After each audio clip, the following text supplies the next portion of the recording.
Bapak-bapak. Shalom. Perkenalkan, nama saya Dadi. Halo Dadi. Halo Dadi. Senang bisa berada di sini ya. Amin. Pindah sini Pak. Luar biasa tadi naiknya dari atas turun lumayan. Saya nggak ada gereja di tempat ini. Nah, saya mau sedikit kesaksian tentang bagaimana Tuhan berkati saya. Amin. Tahun 2018, ibu saya divonis penyakit diabetes, tapi penyakit gagal ginjal. Tahun 2018 itu ibu saya diharuskan mulai cuci darah. Akhirnya saya sebagai anak dan kakak saya juga, ibu saya yang cuma punya 2 anak cowok, dan dekat banget hubungannya saya sama ibu saya merasa orang tua yang saya kasih itu sakit parah kalau saya bilang itu gagal ginjal itu. Karena gagal ginjal itu identik dengan umur yang bisa dihitung, kira-kira berapa lama lagi, dan juga pengeluaran uang yang tidak terkira. Akhirnya kita tetap menjalani kehidupan mama saya. Kita rawat, kita cuci darah seminggu 3 kali. Itu membuat saya makin stres, karena kadang waktu cuci darah itu, kalau mungkin di rumah sakit ada kodlu atau mungkin mesin cuci darahnya macet, itu pasien harus dikasih nafas buatan atau mungkin dikasih nafas, atau kalau mungkin dia selamat dia masuk ke ICU, tapi kalau nggak selamat dia masuk ke kamar mayat. Waktu saya lagi keadaan stres itu, Tuhan kirim orang. Waktu itu kirim sepupu saya yang udah lama nggak pernah datang. Sepupu saya ketemu di mall, dia bilang sama saya, "Di, kenapa? Kok mukanya stres banget?" "Iya, mama sakit, Di. Mama sakit gagal ginjal." Terus sepupu saya bilang, "Udah, nggak usah stres, percaya sama Tuhan." Amin. Dia bilang, "Saya aja juga ada pergumulan nih. Saya kontraktor 2 tahun nggak ada omset." Dia bilang, "Tapi lihat, muka saya masih ceria." Saya waktu itu mikir, saya nggak percaya karena saya baru ketemu dia lagi. Jadi saya pikir, kalau orang-orang bilang kalau stresnya masih minim, biasanya orang itu nangis. Tapi kalau stresnya sudah parah, biasanya orang itu ketawa-ketawa. Jadi saya pikir waktu itu saudara saya gila. Iya. Akhirnya saudara saya bilang, "Saya mau supaya mama saya sembuh." Gimana caranya? Berdoa sama Tuhan, minta sama Tuhan. Amin. Dia ajak saya ke perkumpulan rohani waktu itu. Diajak perkumpulan rohani. "Udah, kamu ikut aja di sini. Pokoknya makan, dengerin orang ngomong aja." Saya waktu itu masih nggak terlalu ngerti itu perkumpulan apa waktu itu. Dia kasih, sepupu saya itu kasih saya ayat pertama yang saya terima waktu itu, Matius 6 ayat 33. "Carilah dulu kerajaan Allah dan kebenarannya, makanya semua itu akan ditambahkan." Amin. Itu yang saya coba pahami, tapi selama bertahun-tahun waktu itu, dari tahun 2019 itu agak sulit saya pahami. Karena bagi saya itu waktu itu firman itu tidak terlalu kelihatan, tapi masalah-masalah dalam kehidupan yang lebih saya kelihatan waktu itu. Waktu mama saya sakit, akhirnya biasanya uang yang saya pakai bisnis, saya ada pinjam uang di bank itu yang biasa saya pakai untuk bisnis, akhirnya harus saya pakai untuk obatin ibu saya. Sampai akhirnya tahun 2020,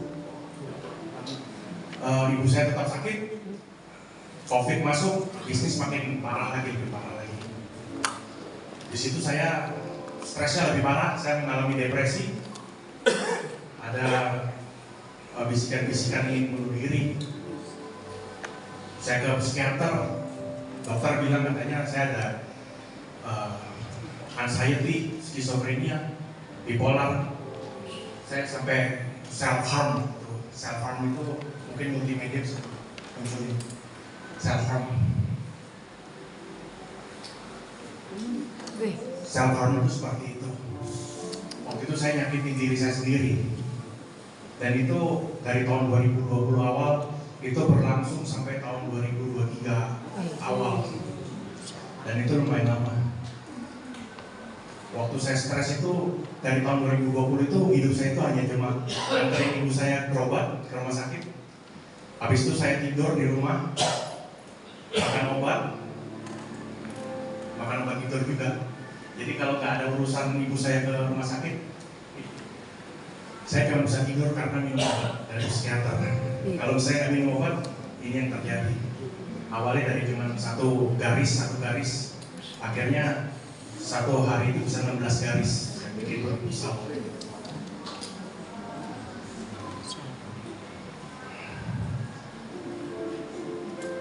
Itu mama saya terakhir dan dia. Kondisi saya masih baret-baret badannya. Ya. Bisa bayangin ya, kalau punya suami kerjanya enggak, semuanya dihandle sama kakaknya. Suaminya cuma bisa tidur, nyakitin diri, benturin kepala ke tembok. Kadang kalau emosinya nggak bisa dikontrol, furniture semua di rumah hancur. Iya, bayangin istri berat gimana, punya suami stres. Ya. Akhirnya tahun 2022 ibu saya meninggal dari 6 kali kritis, 5 kali lolos, tapi yang ke-6 dia nggak lolos, dia meninggal. 2022 bulan 9 karena ibu saya meninggal. Akhirnya tahun 2022 bulan 10, 1 bulan kemudian bank mengajukan surat untuk saya harus melunasi semua hutang yang saya punya. Bank mau ambil rumah saya untuk dilelang gitu. Wah, itu rasanya stresnya bukan main. Debt collector datang, orang yang mau beli rumahnya itu juga datang foto. Istri saya sampai stres. Istri saya nggak pernah lihat istri saya begitu stresnya, sampai istri saya 2 kali ngalami pingsan di kamar mandi. Tadinya saya kira ada bunyi jeduk, tapi saya kira paling apa sih? Ternyata memang dia pingsan gitu. Waktu 2022 bulan Desember Natal datang, karena saya masih diganggu sama masalah-masalah kehidupan saya orang-orang pada damai, sukacita waktu Natal, tapi saya nggak sukacita karena bank itu bilang katanya tanggal 12 Januari 2023 saya harus membayar 40% dari utang saya waktu itu, dan tanggal 30 Januari saya harus bayar sekitar 60% dari utang saya. Luar biasa. Akhirnya tanggal 12 Januari, sebelum tanggal 12 Januari saya bayar utang yang pertama, tanggal 8 Januari saya punya gudang sama kantor yang saya tempati itu terbakar. Waktu terbakar lebih parah lagi stresnya. Bisa bayangin, aset yang mau saya jual buat tutupin utang, akhirnya terbakar. Pulang waktu terbakar itu ternyata ada hamba Tuhan di waktu itu, kebetulan orang-orang habis ibadah. Jadi sempat ramai di tempat kantor saya itu nanya kenapa. Ternyata ada saya sama ipar saya menceritakan kalau ini rumah sebenarnya maksudnya gudang ini mau dijual, tapi terbakar gitu. Dia mungkin merasa iba atau gimana, dia mau bayarin 50% dari pembayaran pertama gitu. Itu luar biasa banget, itu nggak ada gampang orang mendapatkan. Akhirnya yang pembayaran pertama beres, 50% dibantu dia, 50% saya cari dari yang lain. Depresi masih. Waktu kebakaran itu biasa obat yang saya minum 1 butir itu ada yang 25 mg. Pada malam waktu kebakaran itu saya minum 8 butir doang. Jadi sekitar 200 mg. Saya pikir biar besok itu udah selesai urusan. Saya nggak mikirin tentang kematian ibu saya nggak mikirin tentang hutang saya nggak mikirin debt collector, saya juga nggak mikirin keluarga saya. Egois sih sebenarnya. Pergi dari masalah tinggalin anak sama istri. Itu egois. Habis minum obat, overdosis, tapi besoknya saya nggak mati, saya bangun seperti biasa. Iya, dapat masalah itu lagi. Iya. Sampai akhirnya tanggal 24 Januari entah gimana Tuhan kirim orang untuk telepon saya. di hari yang sama, 2 orang yang berbeda, ditambah satu lagi kakak saya yang suruh saya pergi ke perkumpulan rohani itu. Orang-orang itu sepertinya kayak tahu ada masalah di masalah saya. Dia coba bilang, Pak, nanti mampir ya Pak, ini ada yang mau diomongin kan. Saya sampai kaget, itu orang-orang itu tidak pernah telepon. Tapi saya nggak tahu dia tak tahu masalah saya dari mana. Akhirnya saya pergi ke perkumpulan itu, diajak ngobrol-ngobrol, dapat solusinya. Akhirnya waktu sebelum pulang saya didoain gitu. Di dalam doanya itu dia bilang, Tuhan udah mengasihi kamu, sudah lihat lama tentang kamu. Dia sayang sama kamu. Sebelum tanggal 30 Januari akan ada mujizat terjadi. Amin. Dan waktu itu malam itu nggak tahu di mana saya aminkan begitu. Waktu didoain itu saya merasa dari ujung rambut sampai ujung kaki saya merasa kayak tebel semua. Saya sampai merasa merinding semua gitu. Malam itu saya berani. Tiba-tiba saya bilang pulangnya sama kakak saya, kalau besok orang bank atau debt collector mau datang, saya temenin kok. Padahal 3 tahun sebelumnya saya nggak pernah nemenin. Kakak sama ipar saya terus yang nemuin. Tapi malam itu nggak tahu gimana saya punya keberanian untuk nemuin. Udah besok pokoknya kalau bank mau ngomong apa atau debt collector mau apa, saya datengin, saya temuin, saya ajak ngobrol. Ke kantornya boleh juga, saya ngobrol. Habis pulang dari perkumpulan rohani itu tanggal 24 itu, habis didoain itu saya merasa berani. Pulang, waktu saya pulang seperti biasa. Pulang, terus mau mandi, saya tiba-tiba handphone bergetar. Terus ada yang telepon saya 2 orang. Pak, besok, dia bilang, besok kalau bisa temuin ya Pak, ada orang yang mau beresin utangnya Bapak. Hah, siapa bilang? Siapa nih Pak yang mau itu? Iya Pak, kayaknya ada yang mau bikin ya rumahnya Bapak jadi restoran lah Pak. Saya sampai nggak percaya, karena selama 3,5 tahun itu banyak orang yang mau menawarkan pertolongan, tapi akhirnya cuma PHP, pemberi harapan palsu. Jadi saya cerita sama kakak saya, udahlah besok aja lihat gimana. Terus kakak saya juga bilang, Di, lu jangan minum obat ya. Ntar kalau lu minum obat tuh nggak bisa ketemu itu orang, soalnya lu tidur sampai sore.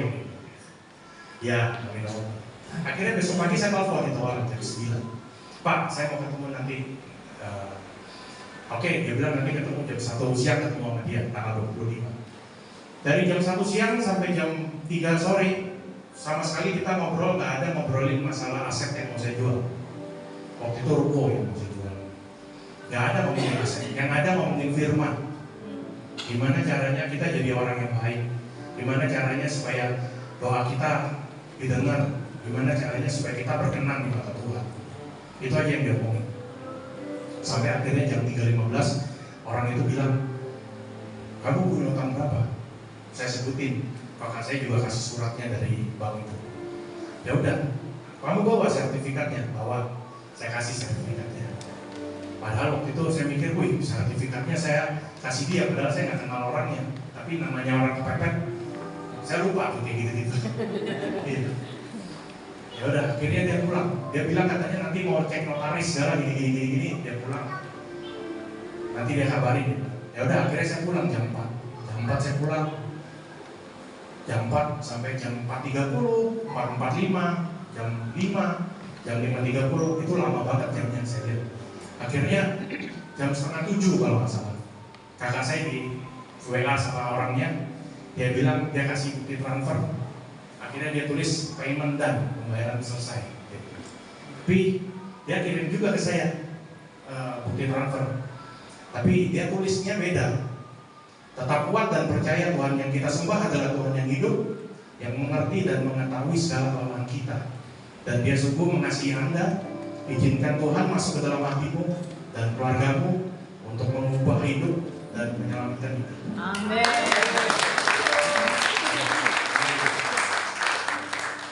Bisa bayangin kondisinya 2023 Januari itu kondisinya lagi susah tuh habis COVID. Ada orang yang gak terlalu kenal saya, gak lihat rukonya seperti apa, tapi dia tahu bekas kebakaran, dia tahu, dan nilainya juga gak sedikit. Tapi cuma dalam waktu nggak sampai 24 jam saya didoain, masalah saya beres. Amin. Itu sebenarnya kesaksian saya dari kesaksian yang udah sebelumnya banyak sekali kesaksian. Kakak saya bilang semua yang tadinya kebetulan itu ternyata itu semua adalah kemurahan Tuhan. Amin. Meskipun waktu itu saya masih belum banyak kenal Tuhan, Tuhan udah mengasihi saya. Amin. Akhirnya Februari tanggal 18 saya minta dibaptis. Saya minta dibaptis bukan berarti saya minta berkat berlimpah. Tapi saya bilang Tuhan udah mengasihi saya begitu banyak sampai berlebih-lebih mengasihi saya. Maka itu saya mau mengasihi Tuhan. Saya bisa berdiri di depan ini karena semua karena kemurahan Tuhan. Itu yang saya